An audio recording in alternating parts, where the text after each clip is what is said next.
Imagine a world so shut off, so encapsulated that you might as well think of it as a hidden realm of its own. We're not talking about a lost civilization or the plot of a blockbuster movie. No, this was a nation, a real, living, breathing country, that chose to pull up the drawbridge and virtually disappear from international sight for over 250 years. If you were born in this period and place, you couldn't explore the world, you'd be confined to your homeland for life. This captivating narrative isn't fiction. It's a real chapter of Japanese history that many are unaware of. The term?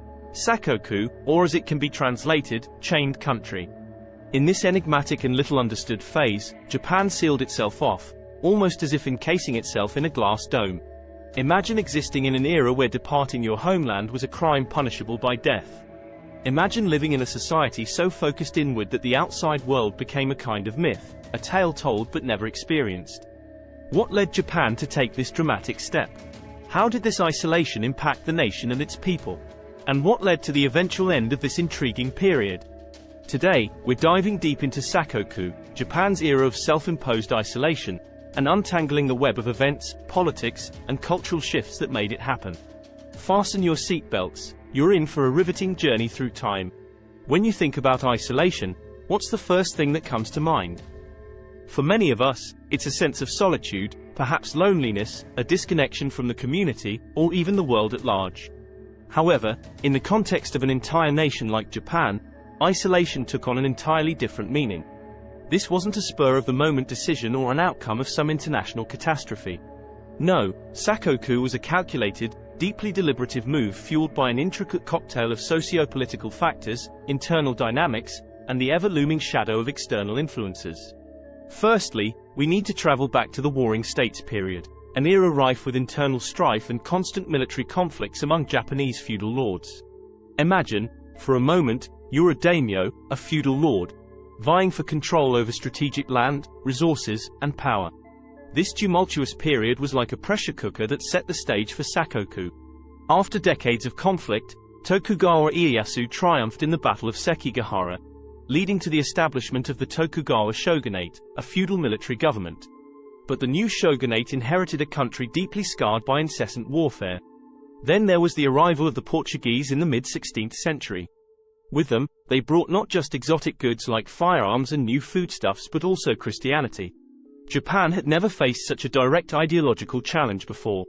The ruling elite saw this new religion as a potential threat, a foreign contaminant that could disrupt the social order and undermine their authority.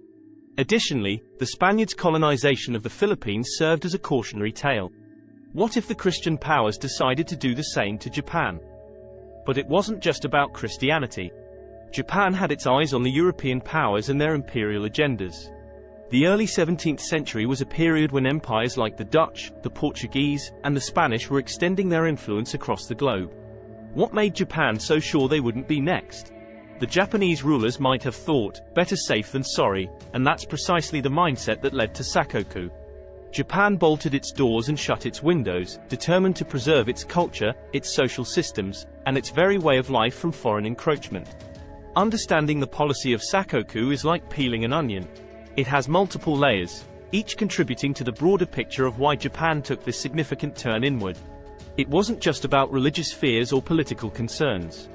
It was about maintaining societal integrity, fortifying cultural identity, and safeguarding the sovereignty of a nation against an increasingly aggressive and unpredictable world. When we say that Japan isolated itself from the rest of the world during Sakoku, you might imagine a simple, closed for business, sign hanging on a large gate at the country's border. But in reality, Sakoku was an intricate set of laws, policies, and penalties, so tightly wound that even a small transgression could lead to severe consequences. If you were caught leaving Japan without permission or coming back after an unauthorized departure, the penalty was death. But here's the kicker. It wasn't just about keeping Japanese citizens in, it was also about keeping foreigners out.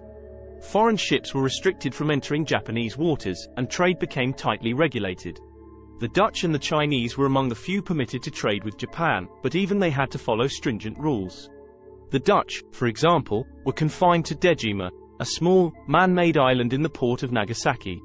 They couldn't set foot on mainland Japan and were only allowed a limited range of trading activities. And what about those already living in Japan, like Portuguese and Spanish missionaries? Well, they were systematically expelled. Churches were demolished, and converts were often forced to prove their abandonment of the Christian faith. The shogunate even went so far as to restrict domestic travel. One of the most fascinating aspects of Sakoku was the policy on information control. Books from the outside world were rigorously scrutinized, and some were banned altogether. Imagine a world where the inflow of information was as controlled as the flow of rivers by a dam. It was as if Japan had constructed an invisible, yet impenetrable, wall around itself. A wall not just of laws but also of ideology, culture, and deep-rooted fear of the unknown. The mechanics of Sakoku were a testament to the lengths of society could go to protect its identity. If you've ever thrown a stone into a pond, you've seen the ripple effect. Each concentric circle expands, affecting a larger and larger area. Sakoku had a similar effect on Japan. Its influence went far beyond just foreign relations. It shaped the country's culture, economy, and even its psyche. First, let's talk about culture. One might think that cutting yourself off from the world would stifle innovation and creativity. Yet, it had quite the opposite effect in Japan. Without external influences, Japan turned inward, refining its arts, crafts, and traditions. It was during the Sakoku period that many forms of Japanese culture that we recognize today, such as kabuki theater, ukiyo-e painting, and haiku poetry, not only thrived but evolved into the forms we recognize today. The absence of external influence meant that Japan could hone in on its unique aesthetics, creating art forms that were incredibly intricate and uniquely Japanese. Economically, Japan wasn't as adversely affected by Sakoku as you might assume. In fact, some economic historians argue that Sakoku enabled a unique form of economic development. The focus on internal development led to a kind of proto-industrialization, with improved agriculture, a focus on craftsmanship, and the circulation of money and goods within a closed economic loop. One could argue that Sakoku inadvertently laid the foundation for Japan to become the economic powerhouse that it is today. Politically, Sakoku had a few drawbacks. The shogunate's strict control of information made it difficult for Japan to keep up with advancements in science, technology, and political thought happening elsewhere in the world. When the country finally opened its doors in the late 19th century, it faced an enormous cultural and technological gap that it had to bridge, and fast. Perhaps one of the most unexpected impacts of Sakoku was psychological. The policy entrenched a sort of us versus them mentality. It instilled a deep-rooted sense of national identity but also cultivated an intrinsic skepticism towards the outside world, a duality that still exists in various forms in modern Japan. Even today, the term Sakoku is sometimes used metaphorically to describe situations where Japan appears hesitant to engage with external influences or global trends. So, when you zoom out and look at the bigger picture, you realize that Sakoku was more than just a policy or a period in history. It was a transformative force that rippled through every aspect of Japanese society, shaping the country in ways that are still evident today. Imagine waking up from a long sleep to find the world around you has completely changed. That's a bit like what happened to Japan in the mid-19th century. Commodore Matthew Perry of the United States Navy steamed into Edo Bay with his infamous black ships, demanding that Japan open its doors to the outside world. The sight of these steamships, more advanced than anything Japan had seen before, sent shockwaves through the nation. The Tokugawa shogunate realized that they could no longer keep the world at bay. Despite internal strife and a deeply divided public opinion, Japan had to open up or face being overtaken and colonized like so many other Asian countries at the time. Thus, in 1854, the Kanagawa Treaty was signed, and the doors creaked open, ending over 2 centuries of isolation. The subsequent Meiji Restoration fast-tracked Japan into modernity. Within a span of a few decades, Japan adopted Western technology, restructured its government, revamped the education system, and even changed the national dress code.